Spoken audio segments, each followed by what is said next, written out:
Okay, hi everybody, hope you're doing well. My name is Saajid. Welcome back to my channel. And again, Eid Mubarak. If you're a Muslim and you're celebrating, I hope you have or had or are having a fantastic and wonderful and fruitful and godly day. I guess, I don't know. Okay, so today we're going to be talking about all of the books that I read in the month of July. July was a very, very productive reading month for me. I managed to get through around 6 books, which doesn't sound like a lot, but for me that's substantial. That's something, okay? So the first book that I have to talk about, I'm going to start off with the YA book. So the first book I have to talk about is Clap When You Land by Elizabeth Acevedo, which is a story written in verse about these two half-sisters, one from the DR and one from New York City, who don't know of each other's existence. They end up finding out about each other when the father that they share dies in a plane crash, a real plane crash that actually happens in real life, like years ago, even though the story itself is fiction. So it's really about these two sisters dealing with grief and dealing with the loss of their father separately until we get later on into the story when they connect for the first time and discover each other. It's a really beautiful story. I enjoyed the themes, I enjoyed the characters, I enjoyed the plot. It was very engaging. The only thing I really didn't enjoy actually was the writing. The verse did not work for me, which is interesting because I really liked the poetics, and when I was reading With the Fire on High, I remember thinking I would have preferred if Acevedo had written With the Fire on High in verse. So when I heard that this book was going to be written in verse, I was like, yes! I was like, just like, this is going to be amazing. And then for some reason it didn't work for me, and I feel like I probably would have enjoyed it more if it was written in prose. So yeah, I mean, I don't know what I want from Acevedo at this point, but this book is still great. Don't let my ambivalence, I guess, if that's the right word, I don't know, deter you from reading it, because it's a great book. Oh my god, I did not prepare to sweat this much. This video is so messy. The next book that I read was All Boys Aren't Blue by George M. Johnson. This is Johnson's memoir, growing up in the US, talking about what it's like to grow up as a young boy at the intersection of black and queer, and it was great. Like, basically everybody has been talking about it, and everything that they said about it is right. It's a fantastic, fantastic story. I love the way that he would give us anecdotes about his life that might seem inconsequential, like while you're reading it, but then he gets to the point. He tells you, you know, what the bigger picture is and why he's experiencing what he's experiencing.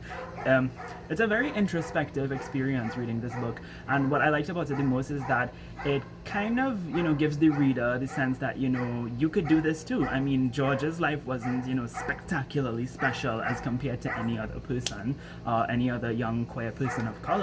So I think what this book might encourage a lot of young people to do is to kind of, you know, not necessarily write your own book, but reflect on your life in the same way that Johnson did on his or theirs. I'm not sure exactly what pronouns George prefers. I'll double check that and let you know. But yeah, it was a great read. Highly recommend it. I didn't love it like everybody else, so I give it like 3.5 stars, which is the same rating I give Clap When You Land. They were both really great YA books, and if you're looking to read more YA novels with queer characters of color, queer black and brown characters, please pick up these books. They're fantastic. I also read 2 smutty books because I was feeling a little naughty. Should I be talking about this on Eid? This is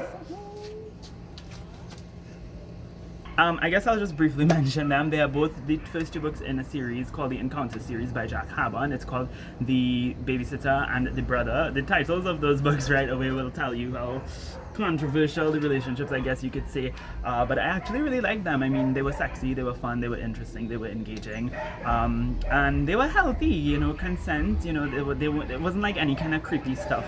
The dynamic of the relationship is Eid, how they behaving so? You could drive any slower, bitch.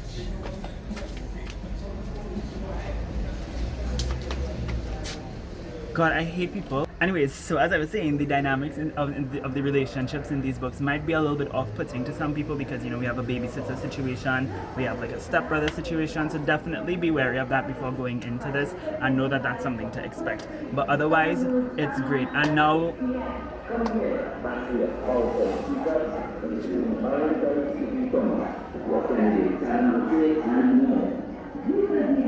I'm voting for you. Sorry about all of the noise. We have elections going on here in Trinidad, and the political parties are very much aware of how much everybody dislikes both of them. So they're trying really hard. Let's give them their credit. So yeah, I gave both of these like 3 or 4 stars. They were alright. I don't think they're the best things ever, but I enjoyed them. And if you want to read them, read them. The next two books that I read were probably the two best books that I read for the month. I gave these books both 5 stars, and I definitely highly recommend that you read both of them. The first one is fiction. It's called The Beauty of Your Face by Sahar Mustafa. This is a story about a Palestinian American woman named Afaf, who is the principal of an all-girls Muslim high school in Chicago. One day, a white supremacist shooter comes to the school and begins attacking and killing the students. And that day is told through the perspective of both Afaf and the shooter, who at some point end up encountering each other. But the majority of the book, though, takes place throughout Afaf's life. So we're following her as she's growing up, through her childhood, her teenage years, her early 20s. And we're looking at her as she navigates a very dysfunctional family home. Basically, her older sister Nada mysteriously disappears to never be seen again, which sends her already troubled family down further the spiral of dysfunction. So it's something that really affects her growing up, and because they are an immigrant family, they're working class, that just makes things even more difficult to deal with. On top of all of that, they're not very religious. They're like Muslim by name, but they don't actually practice Islam. But at some point throughout the book, Afaf and her father both rediscover Islam, and that's what allows them to kind of cope with the dysfunction and the trauma that they grew up with. But it still creates some tension in the home, as the mother is reluctant to embrace Islam and the brother is also reluctant. So there's always like a disconnect between the family members, and then the missing sister is something that continues to haunt the family for life. And it is a very very difficult book to read because it's very sad. I cried several times throughout reading this book, and it's not just that the things that happen in here were sad, but they just were upsetting. You know, when you read something that's just upsetting, that just, you know, makes your soul feel so unsettled, that's the majority of what happens in this book. There's no happiness. It's always just kind of like a gloomy gray area of happiness and sadness and melancholy. It does have somewhat of a more happy ending though, so don't let that deter you from reading the book. The only critique I have of this though is that I felt like there were a couple of things, 2 things in particular, that I found to be a little bit unrealistic. Like, yes, this is fiction and sometimes exceptional things happen in fiction, but it was just really hard for me to buy a couple of things that happen closer down to the end of the story. So if you read the book, you might know what I'm talking about, and we could probably chat about it in the description, but I highly recommend it, and I do highly recommend it especially to Muslim readers who might be looking for stories where characters are discovering faith and Islam and the Muslim community more, because there's a really good representation of those things, of this young woman finding other Muslim women and reconnecting with Islam and essentially reverting back to the religion that she grew up with but never really practiced. So if that's something you're looking for, if you like All American Muslim Girl but you want kind of like a more adult, serious version of that, you could kind of get that, at least with that element of faith in this story. I actually did an Instagram post where I talked about some of my favorite Muslim books that do have good representations of faith and aren't just like Muslim on paper. So definitely go check that post out if you want more recommendations for this and other books like it. And then I read what was one of the most impactful books that I read for the year, and maybe even my life, and that is From Here to Eternity by Caitlin Doughty. Now, I love Ask a Mortician. It is my favorite YouTube channel, and I've known for years that Caitlin writes books, but I never quite got around to any of them. This is her second book, and I decided to give it a read, and I absolutely fell in love with it. So essentially in this book, we have a couple chapters that are set in different countries across the world, where Caitlin is basically traveling to see how different people from different cultures observe, mourn, and practice death rituals.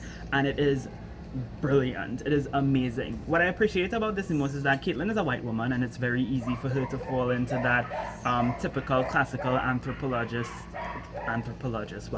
that Western sort of androcentric, Eurocentric anthropological bias, even though she's not an anthropologist and this is not like an anthropology book or whatnot.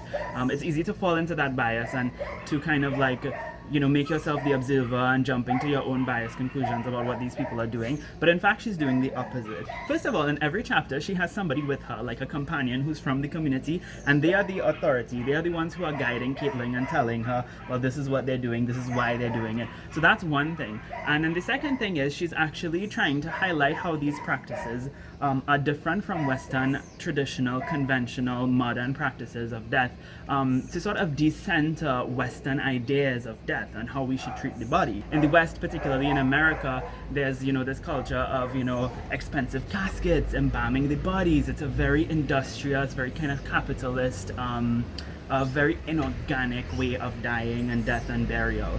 And that's not to shame anybody who wants to be buried like that or who buries their dead like that, but I think what she's trying to show is that there's other ways, and that for centuries humans have been dealing with the dead body and have been dealing with death in ways that are different from how we deal with it now. I actually wrote a full review for this on Instagram, so plug in my Insta again, where I talked about how I grew up in a Muslim community here in Trinidad, where our cemeteries is a very small space. We don't embalm bodies, we don't bury the body with the casket, it's just a shroud in the dirt, and we bury the body and leave it to decompose naturally in the soil. And I think that that's very humbling. You know, in Islam the mundane is inconsequential, right? So caskets and embalmings and suits and ties, all of these things are superfluous to us, because what really matters is taking your good deeds and the good things that you've done in this world to the hereafter. And even if you want to look at it from a more secular perspective, you know, we are animals, we're organic matter, and we're biologically engineered to decompose back into the soil.